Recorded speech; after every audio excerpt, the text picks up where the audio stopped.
महाराज जी, भोजन के प्रति मेरी लालसा कम ही नहीं हो रही। रोज नए नए व्यंजनों में मेरी रुचि बढ़ती जा रही हाँ, है। तो ये 5 ज्ञानेंद्रियां हैं और 5 कर्मेंद्रियां हैं। ये पूरे चराचर जगत को फांसे हुए हैं। किसी को जबान फांसे हुई है, किसी को जनेंद्रिय फांसे हुई है, कोई देखने में, कोई सुनने में, कोई छूने में, कोई भोगने में। पूरा संसार इसी तो मना कष्टान इंद्रियाणी प्रकृति स्थान कर सती। 5 ज्ञानेंद्रियां और एक मन प्रकृति में सदैव लगाए हुए जीव की दुर्गति करता है। वही कोई बलवान है जो भगवान के नाम जप के प्रभाव से, शास्त्रों का स्वाध्याय करके, साधना के प्रभाव से अपनी 5 ज्ञानेंद्रियों को इन भोगों से हटा के भगवान में लगा दे। भगवान में लगाने से आत्यंतिक सुख की प्राप्ति होती है, जहां दुख का निमेष मात्र नहीं है। आपकी खड़े खड़े खाल उतरवा दी जाए तो भी आप डिग नहीं सकते। वो आत्यंतिक सुख होता है जो भगवान से प्राप्त होता है। वो आत्यंतिक सुख प्राप्त होता है। ठाकुर हरिदास जी को 22 बाजारों में मार बेतो मार कोड़ो उनके, लेकिन हरि बोल हरि बोल। भगवान से जो आनंद प्राप्त होता है वो आत्यंतिक सुख प्राप्त होता है, वो कहीं नहीं प्राप्त होता है। वो स्वामी तुलसीदास जी कह रहे हैं, जाकी कृपा लवलेश ते मतिमंद तुलसी दास हो, पायो परम विश्राम राम समान प्रभु नाही कहूँ। ये मलमूत्रों के द्वारों में सुख है।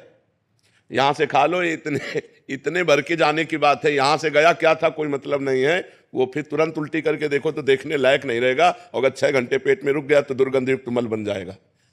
तो हमको उतना ही खाना है जितने से पेट पल जाए, और सात्विक भोजन करने। जबान के स्वाद के लिए खाओगे फंस जाओगे। जबान के स्वाद में, नाना प्रकार के इंद्रियों के विलास में पूरा जगत फंसा हुआ है। अगर भगत भी इसी में फंसा है तो किस बात का भगत है। इसलिए थोड़ा सावधानी तो रखने की जरूरत है। ठाकुर जी को उत्तम उत्तम भोग लगाओ, अच्छे अच्छे पदार्थ बांट दो, रूखा सूखा खा के शरीर से खूब भजन करो, मेहनत करो, धर्मपूर्वक कमाओ, परिवार का पोषण करो, भगवान को प्राप्त हो जाओ। अब बुरे आचरणों में जाओगे, जिसकी रसेंद्री बस में नहीं है उसकी कोई इंद्री बस में नहीं हो सकती। 9 इंद्रियां उसके बस में हो जाएंगे, एक इंद्री को बस में कर ले, केवल रसेंद्री को। बहुत दुष्ट है ये। खाते खाते जीवन, अरे इतना खाने लगते हैं कि मुर्गा मुर्गी बकरा गाय भैंसा सब खाने लगते हैं। नहीं, जबाने का तो स्वाद है। कितना गिरते चले गए कि राक्षस हो गए। बोलो, गाय मुर्गा कुछ भी, कितना लोग भ्रष्ट होते चले जा रहे हैं जबान के कारण। कुछ भी खा रहे हैं, कुछ भी चाट रहे हैं, कुछ भी, मतलब कुछ भी। अब उसके आगे आप विचार करके समाज में देख लो संसार का क्या है। मनुष्य जन्म देवत्व के लिए मिला है, उत्तम आनंद के लिए मिला है। 56 प्रकार के भोग ठाकुर जी को लगते हैं। एक से एक सुंदर स्वादिष्ट भोग ठाकुर जी को भोग लगाओ और उतना पाओ जितने से पेट पल जाए। शरीर को ज्यादा मोटा करने से हमारी दिनचर्या में बाधा आती है, रोग बढ़ते हैं, प्रमाद स्थिति होती है, आलस्य बढ़ता है, भोग बुद्धि बढ़ती है। शरीर को उचित अन्न दो और चर्बी मत बढ़ने दो। थोड़ा व्यायाम करो, दौड़ भाग करो, जिससे शरीर स्वस्थ रहे। मोटा होना स्वस्थ होना नहीं है। स्वस्थ होने का मतलब यथा योग्य वजन होना, यथा योग्य पेट होना, यथा योग्य आहार विहार होना। तो आपका उठना बैठना सब ठीक रहेगा। एक एक क्रिया करने में परेशान, वो कोई स्वस्थता है? स्वस्थता है कि स्वयं खड़े हो जाओ, स्वयं अपनी दिनचर्या करो। जब तक वृद्धावस्था ना आवे तब तक तुम्हारी कोई सेवा ना करने पावे, ऐसे अपने शरीर को स्वस्थ रखो, तब तो खान पान उचित रहा। अब अच्छी चीज मिली, दवा खा ली, वो चर्बी बढ़ा रही तो वो किसी काम का नहीं। महाराज जी, जैसे आपने बोला कि कुछ भी, तो महाराज जी देखा जाता है, ये महाराज जी हृदय की मलिनता है क्या? क्योंकि महाराज जी जैसे एक ऐसे पवित्र आत्मा होते हैं, जैसे कल ही आप हॉल में एक चीटा था तो आपने बोला इसको बाहर किसी का पैर पड़ जाएगा। एक हृदय ये है, और एक हृदय की जिंदा को तल रहे और जिंदा को मार रहे। महाराज जी कैसे हृदय, इनके हृदय मलिन हो चुके हैं, कर्कश कठोर पत्थर हृदय के लोग हैं। इनकी दुर्गति होनी है, इनकी, हाँ, इनकी दुर्गति होनी है। वो तो बहुत निंदनीय लोग हैं। भारत जैसा परम धर्म भी दूसरे देशों का अनुकरण करने के कारण भ्रष्ट होता जा रहा है। अन्य देशों के खान पान, अन्य देशों के भोग विलास का अनुकरण कर रहा है भारत, जबकि सदा से भारत के धर्म का अनुकरण अन्य देशों ने किया है। हमारा धार्मिक देश है, हमारा पवित्र देश है, जहाँ धर्म और पवित्रता है वहीं सब कुछ है। लेकिन अब नए नए बच्चे तो बुद्धि भ्रष्ट हो रही, अन्य देशों का अनुकरण। ये boyfriend girlfriend live in relation, ये व्यसन, जो ड्रग्स आदि, ये सब अन्य देशों से अपने देश में पधारा है। ये कोई हमारे देश की न शास्त्र में कहीं लिखा है और न समाज में था। 40 वर्ष पहले ये नहीं था। Boyfriend girlfriend live in relation ये सब कुछ नहीं, गंदी बातें नहीं थी। जवान जवान बच्चे बच्चियां एक साथ पढ़ते थे, कभी कोई गंदी हरकत नहीं थी, जानते ही नहीं थे। अब मोबाइल आ गया, एक छोटे बच्चे से पूरी थ्योरिकल गाथा सुन लो, उससे संसार की पूरी गाथा उसको आती है, पूरा उसको पता है, क्योंकि मोबाइल उसके हाथ में है, जानकारी सब कुछ है। निर्मला यादव जी दिल्ली से। राधे राधे महाराज जी। महाराज जी, संसार में रिश्ते ज्यादा महत्वपूर्ण है या पैसा? क्योंकि समाज में पैसों के लिए ना पैसा महत्वपूर्ण है, ना रिश्ता महत्वपूर्ण। संसार में महत्वपूर्ण है भगवान का भजन।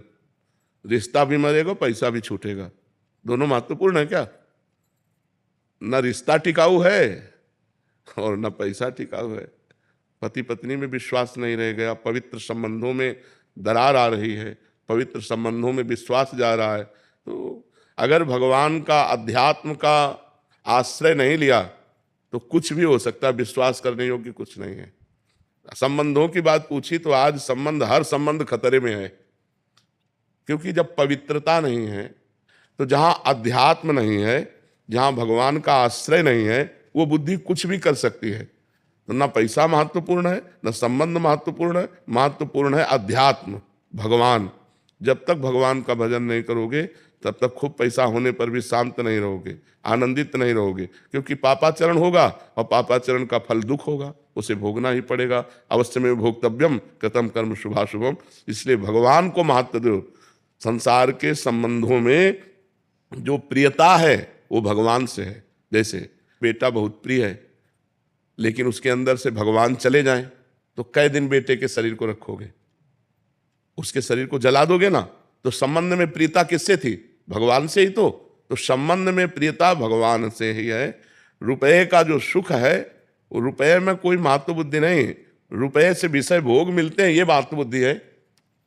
अगर आपको रुपये के सुख की बात कहे तो आपको एक कमरे में बैठा दिया जाए और 500 के नोटों से यहाँ तक किया जाए, न पानी न भोजन, आप क्या कहोगे?